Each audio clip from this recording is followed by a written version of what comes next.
নওগাঁর ধামরহাট উপজেলায় বাস্তবর ও জগদল বৌদ্ধবিহার সংলগ্ন সীমান্তবর্তী এলাকায় পত্নীতলা ব্যাটালিয়ন ১৪ বিজিবি বিশেষ অভিযান পরিচালনা করেছে। অভিযান চলাকালে বিহারীনগর এলাকায় অভিযান পরিচালনা করে বিজিবি ৫টি ভারতীয় মহিষ, একটি ইঞ্জিন চালিত ভটভটি গাড়ি, ৪টি মোবাইল ফোন এবং ৪ জন চোরা কারবারিকে গ্রেফতার করে। গ্রেফতারকৃতরা হলেন রাশেদুল ইসলাম, জোহরুল ইসলাম, হুমায়ুন কবির, গ্রাম যোধ মাহমুদপুর ও তরিকুল ইসলাম।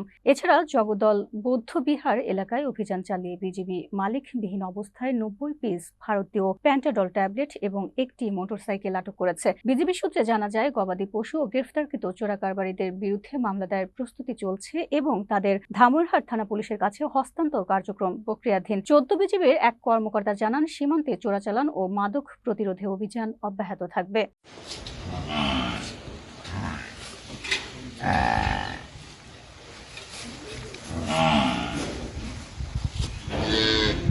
我晚上去帮他上洗洗。